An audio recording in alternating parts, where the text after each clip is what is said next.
देखो भाई, अभी हम इंपॉर्टेंट टॉपिक ले लेते हैं, that is ideal gas equation. आपने तीनों लो पढ़े, चारों लो, है ना।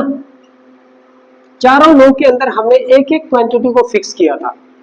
आइडियल गैस इक्वेशन में क्या होता है, आइडियल गैस इक्वेशन या इसको हम कंबाइंड गैस लो भी बोलते हैं, कंबाइंड गैस लो।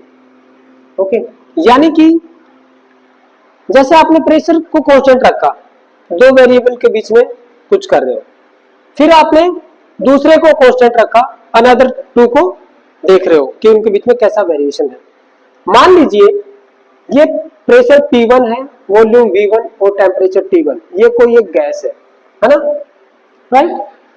तो भाई ये एक फाइनल स्टेट में पहुंचती है ना, जिसमें P2 भी चेंज होता है, V2 भी और T2 भी, यानी कि मैं सब कुछ चेंज कर रहा हूं।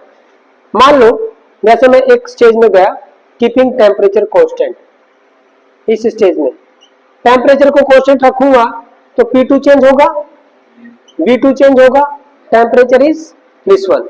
अब मान लो मैं क्या करता हूं, मैं V2 को चेंज करता हूं और P2, एक सेकंड, यहां पे दोनों चेंज करने पड़ेंगे। कांस्टेंट रखते हुए यहां पे मैं लिख दूंगा P डैश और ये V डैश। ओके, अब क्या करें, टेम्परेचर और किसको कांस्टेंट रखा था, T को। अब मैं क्या करूंगा, इन दोनों में से एक को कांस्टेंट कर दूंगा, जो कांस्टेंट कर रहा हूं ना वो वैल्यू यही है जो फाइनल स्टेट में पहुंची है। मान लो वॉल्यूम हो गई इतनी, अब मैं वॉल्यूम को कांस्टेंट कर रहा हूं और प्रेशर चेंज हो जाएगा ये। या फिर मैं एक चीज और कर सकता हूं, और एक स्टेप ले लूं, ठीक है, टेम्परेचर को कांस्टेंट किया, वॉल्यूम को कांस्टेंट किया, प्रेशर को किया और फाइनल इस स्टेज में पहुंच गए। यानी कि इस स्टेज में मैं डायरेक्टली भी जा सकता हूं और इनडायरेक्टली भी, राइट। तो जब मैं एक से ज्यादा वेरिएबल्स को कांस्टेंट कर रहा हूं, एक से ज्यादा वेरिएबल को कांस्टेंट कर रहा हूं, तो फिर क्या फर्क पड़ेगा, क्या लो आएगा मेरा, मैं वो देखना चाहता हूं। देखो भाई, देखो मैं यहां से स्टार्ट करता हूं derivation, derivation of ideal gas equation. कैसे करेंगे, ये लो, मान लीजिए हम स्टार्टिंग करते हैं यहां से P1, V1 और T1 से, राइट। ये जो है पहुंच जाती है किस स्टेज में, P1 और एक वॉल्यूम V मान लेते हैं और ये टेम्परेचर T1। ओके, तो ये तो ऐसे तो चेंज होगी नहीं, कुछ ना कुछ चेंज करेंगे, है ना, कुछ ना कुछ चेंज करेंगे। तो मान लो ये हो जाता है हमारा P2।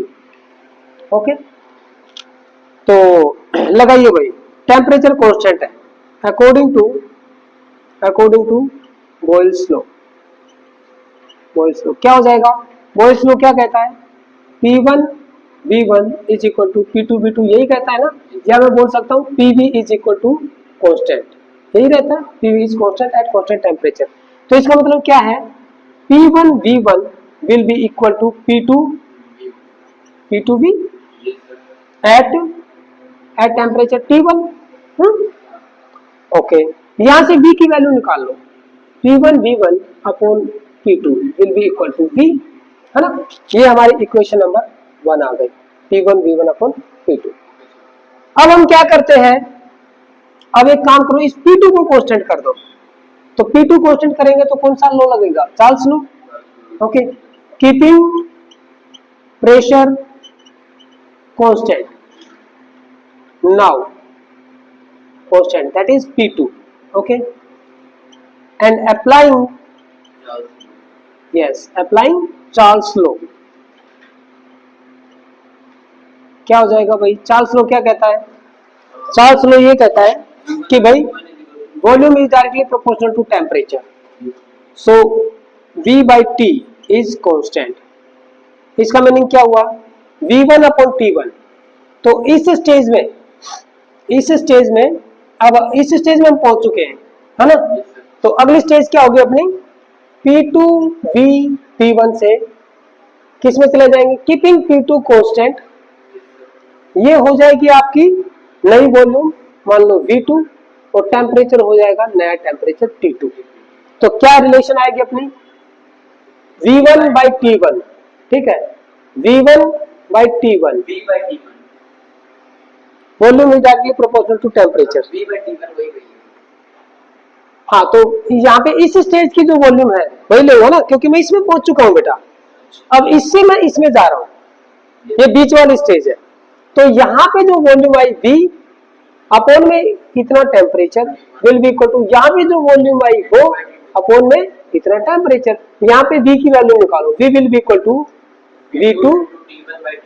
V2 by T2 into में T1, यही आएगा ना। This is equation number 2। Equation number 1 और 2 को इक्वलाइज कर सकते हैं।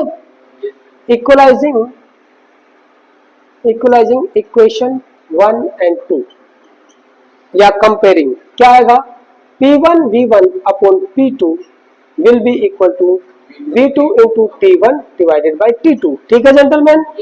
चलिए एक काम करो, सारे वेरिएबल एक साइड में कर लो, जैसे P1 V1, T1 को इधर ले आओ, यानी कि 1 वाला एक साइड में, 2 वाला एक साइड में। क्या आ जाएगा, this implies that P1 V1 upon T1 will be equal to P2 V2 upon T2।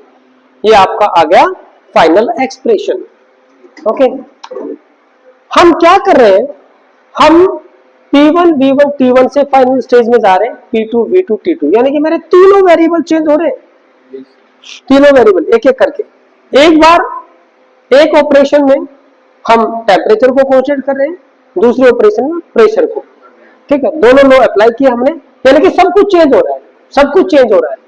तो जब सब कुछ चेंज हो रहा है तो मैं ये बोल सकता हूं P V upon T is constant, for a given quantity of a gas.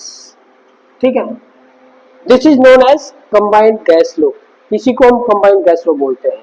और इसको दूसरे तरीके में कैसे लिख सकते हैं, देखो ये जो कांस्टेंट है ना बेटा, दिस कांस्टेंट K, चलो is equal to K some constant, ऐसे लिख देता हूं। ठीक है, now this K depends on quantity of substance, quantity of gas, that is K is directly proportional to N। अगर मान लो 1 मोल हुआ, इसकी कुछ वैल्यू आएगी, 2 मोल होंगे तो और ज्यादा बढ़ जाएगी। ठीक है ना, ये वैल्यू टोटल वैल्यू बढ़ती चली जाएगी, बिकॉज K जो कांस्टेंट ऑफ प्रोपोर्शनलिटी होगा ये इसके डायरेक्टली प्रोपोर्शनल है। तो भाई अब इसके प्रोपोर्शनलिटी साइन को हटाया गया तो क्या आएगा, सम कांस्टेंट R रखा गया यहाँ पे, where R is a constant of proportionality once again, and this is independent of, ये नेचर के ऊपर डिपेंड नहीं करेगा, this is independent of nature of gas, but depends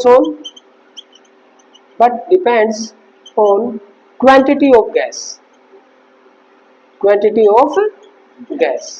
okay, quantity of gas के ऊपर डिपेंड करेगा।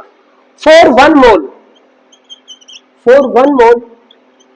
R किसके बराबर हो जाएगा, R will be equal to K and this K is equal to this one. तो जब इनकी वैल्यू पुट की गई ना, ठीक है, 1 मोल ऑफ फ्यूल्स के लिए, तो इसकी जो वैल्यू आती है, यहाँ पे ये वैल्यू रखे, ये रखे, तो मैं R की वैल्यू फाइंड आउट कर सकता हूँ।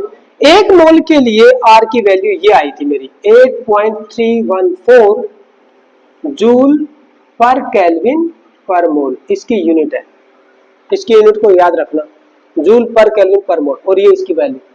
और ये नेचर ऑफ गैस पे डिपेंड नहीं करता है, it is applied to all gas, that's why this R is known as universal gas constant, universal gas constant के नाम से इसको जाना जाता है। R is a universal gas constant. It depends only on the quantity of the substance, that is our gas.